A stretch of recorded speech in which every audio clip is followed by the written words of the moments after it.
Good evening and welcome to Biz RoundUp.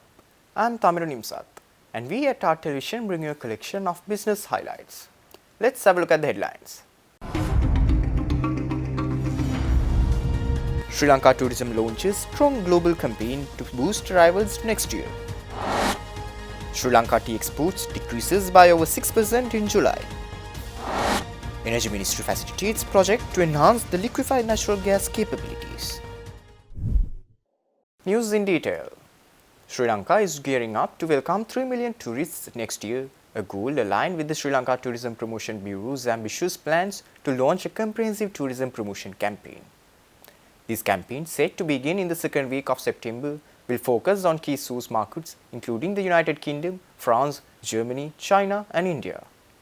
Sri Lanka tourism officials made this announcement at a press conference held in Colombo last week. SLTPB Managing Director Nalin Pereira said a PR campaign which will run for 1 year with a budget of 600 million rupees and a digital campaign set to last for 6 months with a budget of 1 billion rupees. The second phase of the campaign is set to roll out after the winter season, targeting additional markets such as Russia, Australia, Scandinavia, the Middle East, Japan, South Korea, Poland, Italy and the Benelux countries. A budget of 750 million rupees and 450 million rupees has been allocated for the digital and PR campaigns in these markets respectively. Despite the absence of a dedicated tourism minister, the SLTPB claimed that it continues to work under the guidance of the Ministry Secretary and the President. Speaking at the event, Sri Lanka Tourism Promotion Bureau Chairman Chalaka Gajabahu predicted that Sri Lanka will experience an influx of over 1 million tourists in the next few months to reach the annual target of 2.3 million arrivals. Chalaka Gajabahu attributed this to the partnerships made with over 200 social media influencers to transform the global image of the country to a positive one after the economic crisis. Our overall target is, as you know, from the beginning of the year was 2.3 million. So last 5 months, we are expecting another million plus to go forward. From the industry, what we hear from the numbers that we are looking at, the European season is coming up. So October, November, December is going to be very heavy months. We hope that the country's situation will remain as is, because if you remember in 2022 when we took over, all the travel advisories was on a very high level. You know, it took some time for us to bring those down. And a key note that I want to make is to be very clear in terms of a campaign. What we did for the for the past 1.5 to 2 years was the Seeing is Believing campaign. A lot of people do not know this. I want this for you to take down very clearly. We have brought down more than 200 influencers, bloggers and media personnel to Sri Lanka to show the country is back to normal from 2022.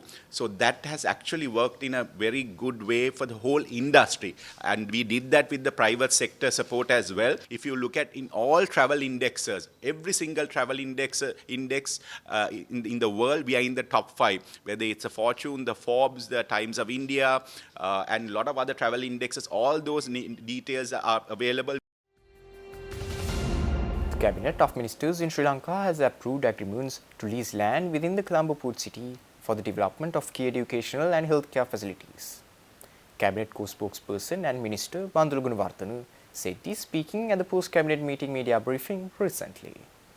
This decision aligns with the Colombo Port City Economic Commission Act of 2021, which grants the Colombo Port City Economic Commission the authority to lease marketable state lands within its jurisdiction. The Commission, exercising this mandate, has called for proposals from investors to develop hospitals, schools and universities within the port city. These proposals include significant investments of $100 million for the hospital and $25 million each for the school and university. President Ranil Wickremesinghe, acting in his capacity as the Investment Promotion Minister, presented the proposal which received cabinet approval. The Ministry of Foreign Affairs of Sri Lanka, the Embassy of Switzerland to Sri Lanka and the Maldives, and the International Committee of the Red Cross commemorated the 75th anniversary of the Geneva Conventions in Colombo recently. Themed 75 years of the Geneva Conventions, Global and Sri Lankan Perspectives, the event underscored the enduring relevance of the Geneva Conventions in protecting human dignity during armed conflicts. A key feature of the event was a panel discussion titled, which highlighted the importance of international humanitarian law as both a national and global priority. In line with this, the National Committee for the Implementation of IHL in Sri Lanka under the Foreign Ministry's initiative, facilitated the translation of the Geneva Conventions into Sinhala and Tamil. Minister of Foreign Affairs Ali Sabri delivered the keynote address emphasizing the impact of the Geneva Conventions on safeguarding human dignity during conflicts. Foreign Secretary Aruna Vijayawardena highlighted the ministry's contributions to international discussions on applying IHL to emerging challenges, including artificial intelligence, autonomous weapons, and cyber warfare.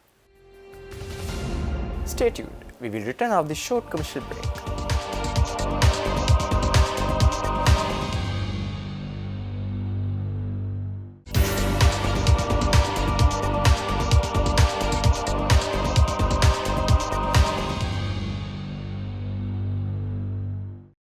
Welcome back after the break. In July 2024, Sri Lanka's tea exports amounted to 21.35 million kilograms, marking a 6.2% decline compared to the same period in the previous year. The decrease was driven by negative variances in the export of bulk and packeted tea, though there was a slight increase in tea bag exports compared to July 2023. For the cumulative period from January to July 2024, total tea exports reached 140.47 million kilograms, up by 5.48 million kilograms from 134.99 million kilograms in the same period of the previous year. Iraq emerged as the largest importer of Ceylon tea, importing 17.84 million kilograms in January to July 2024, though this was a 2% decline year-on-year from the 18.29 million kilograms in the same period of 2023. Russia ranked second, with imports increasing by 6% year-on-year to 15.02 million kilograms, up from 14.23 million kilograms in 2023. Other notable importers during this period included the UAE, Turkey, Iran, and China. Automobile Association of Ceylon, which previously launched a campaign focusing on raising awareness about helmet use among motorcyclists, announced the need to extend this message further. To address the immediate concern of children's safety on motorcycles, the Automobile Association is leading an initiative which will be implemented in 2 stages. The Automobile Association said that the aim is to extend this awareness specifically to parents and adults in general at a press conference held in Colombo recently. Stage 1 will primarily focus on educating parents and motorcycle riders about the critical importance of ensuring that every child on a motorcycle wears a helmet. The traffic police initially will allow a grace period for parents to comply with this safety measure, emphasizing the importance of child safety over mere legal compliance. Following the education phase, the initiative will encourage stricter enforcement of traffic regulations, including fines for non-compliance. The Transport and Highways Minister has already issued a gazette notification under Section 158 of the Motor Traffic Act mandating helmet use for all motorcycle riders. The initiative has garnered the support of various government and non-governmental entities, including the National Council for Road Safety, Ministry of Transport, and Colombo Municipal Council. Government is planning to amend the Strategic Development Act, which gave discretionary tax holidays and personal income tax free to up to 30 top executives in each project, is to be amended.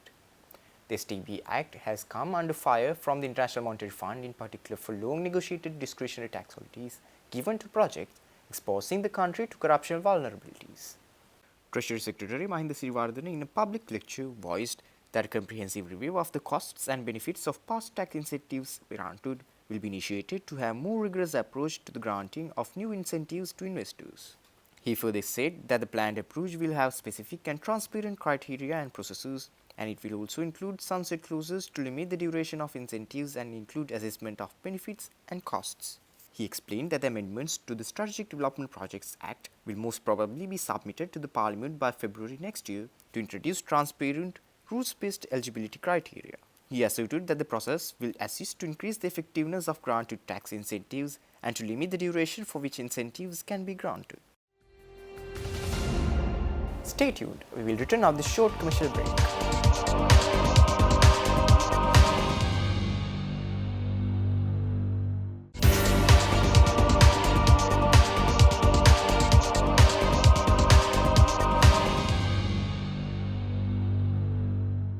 Welcome back after the break. LTL Holdings Sri Lanka and Petronet LNG India signed a memorandum of understanding to develop infrastructure for the storage, regasification and supply of liquefied natural gas to the Subahadanavi combined cycle power plant in Kerawalpitiya. The MOU was signed by LTL Holdings CEO Nuhuman Marikar and Petronet LNG CEO and Managing Director Akshay Kumar Singh at an event held in Colombo recently. The first phase of the plant is expected to be commissioned in August 2024, with the second phase slated for early 2025.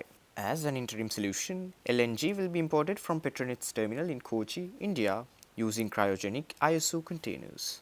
These will be transported from Colombo Port to the Keravalapitti storage and regasification terminal, which will be constructed adjacent to the Subhadanavi plant. The Deputy High Commissioner of India to Sri Lanka, Dr. Satyanjal Pandey, emphasized the importance of reliable, cleaner and sustainable energy for economic growth and enhancing the quality of life. He highlighted the joint efforts between India and Sri Lanka to boost energy security and reduce costs, positioning Sri Lanka as a potential major energy exporter. Speaking at the event, Power and Energy Minister Kanchana Wijesekara highlighted the government's goal of reducing electricity costs by 40 to 50% and passing these savings on to the users. The minister also outlined plans to phase out diesel, crude oil and naphtha use, aiming to meet 70% of the country's electricity needs through renewable energy and the remaining 30% through LNG.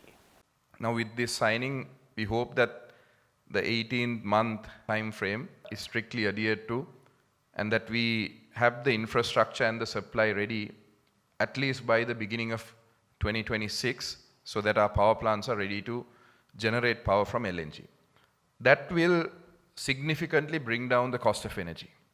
Right now, what we spend on energy in terms of diesel powered power stations is about 106 or 110 rupees a unit. The next best option is HFO, heavy fuel oil, or naphtha power generation, but which is also still expensive than the LNG power plants. So we hope when the power stations operate from LNG that we can bring down the cost by at least about 40 to 50% and give that advantage to the consumers.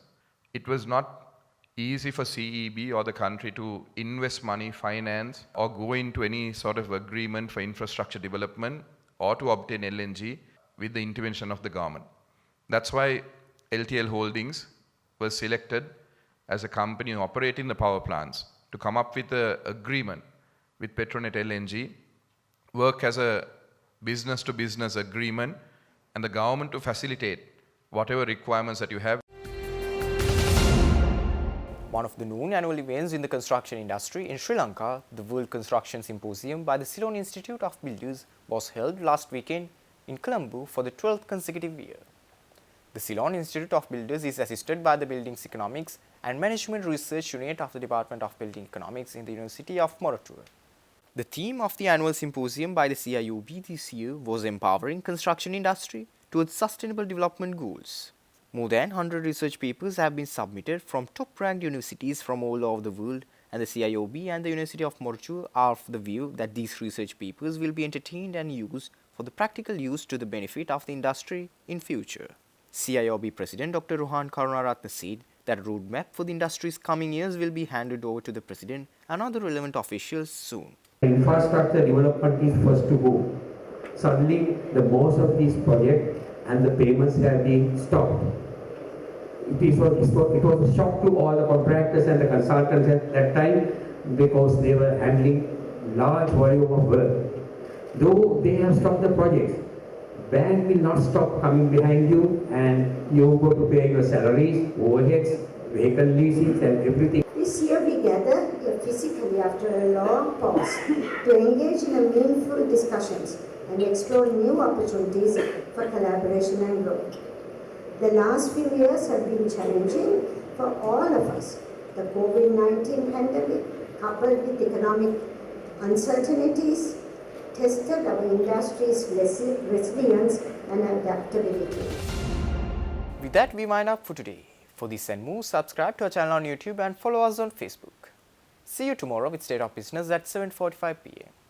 Take care and good night.